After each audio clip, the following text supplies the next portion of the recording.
Namaku Dion, aku adalah seorang office boy di perusahaan ini. Aku bekerja baru 6 bulan di sini. Selama 6 bulan aku baru kali ini melihat bos di perusahaan ini. Ternyata dia adalah seorang wanita yang bernama Ayuk, umurnya kurang lebih 33 tahun namun masih single. Dia orangnya baik kepada bawahan namun tetap disegani di perusahaan ini.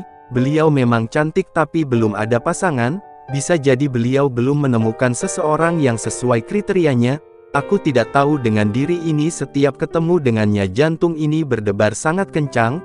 Aku salut kepadanya, aku ingin kenal lebih jauh dengannya, tapi bagaimana caranya sedangkan aku hanya seorang office boy di perusahaan ini, bukan seorang karyawan yang bisa berinteraksi langsung dengannya.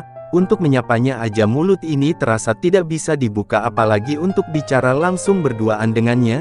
Kadang aku hanya menghayal saja hingga suatu hari aku mendapatkan nomor HP-nya, sesuatu yang kucari-cari selama ini agar aku bisa mengenalnya lebih jauh.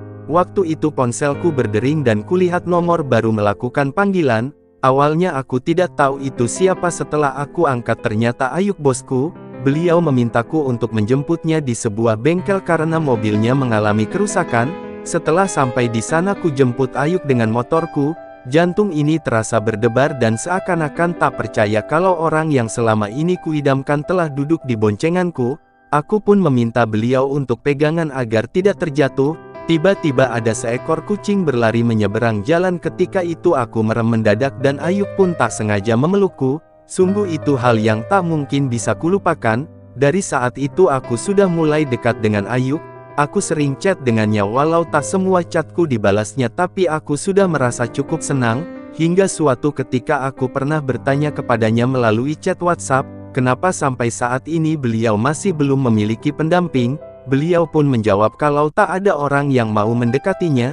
Aku pun memberanikan diri untuk merayu dan memujinya, namun aku masih belum berani mengatakan perasaanku yang sesungguhnya, karena aku masih belum siap untuk ditolak. Karena mana mungkin Ayuk, seorang bos, mau denganku, yang tak punya jabatan apa-apa di perusahaan ini. Aku pun numpang hidup dari gaji yang ia berikan. Suatu ketika ada seorang tamu yang ingin bertemu dengan bosku Ayuk. Aku pun mempersilahkan duduk untuk menunggu. Tak lupa kutanya nama dan keperluannya datang ke sini. Namanya Pak Slamet, ia ingin menjalin kerjasama di perusahaan ini. Aku pun segera izin meninggalkannya untuk melapor terlebih dulu dengan Ayuk. Ku ketuk 2 kali dan langsung kedorong pintu di ruangan bos Ayuk. Mata ini tak sengaja melihat sesuatu yang tak seharusnya aku tahu. Selama ini aku tak pernah menyangka kalau bosku mencintai sekretarisnya yang juga wanita. Mereka terkejut saat berciuman. Aku hanya bisa terdiam dan membisu sejenak. Sekretarisnya pun pergi berlalu begitu saja. Ayuk pun masih terlihat kaku dan ia tak berkata apa-apa. Kemudian aku memulai percakapan kalau ada seseorang yang ingin bertemu dengannya. Namanya Pak Slamet. Ayuk pun mempersilahkan aku untuk membawa orang itu sambil berjalan ke depan. Pikiranku sudah bercampur aduk, orang yang selama ini kuidamkan ternyata begitu. Hari pun berlalu hingga malam aku tidak kirim WhatsApp seperti biasa kepada Ayuk karena aku sudah merasa tak mungkin untuk bisa lebih dekat dengannya. Tiba-tiba teleponku berdering. Ternyata Ayuk meneleponku dan berkata kalau yang aku lihat itu tidaklah seperti yang aku kira. Dia berusaha terus meyakinkanku dan dia meminta aku untuk merahasiakan itu semua. Seminggu berlalu setelah kejadian itu, kini dunia terasa terbalik. Yang dulunya aku chat dia duluan, kini berbalik. Ayuk yang selalu chat aku duluan. Malam ini dia meminta aku untuk menemaninya jalan keluar mencari udara segar.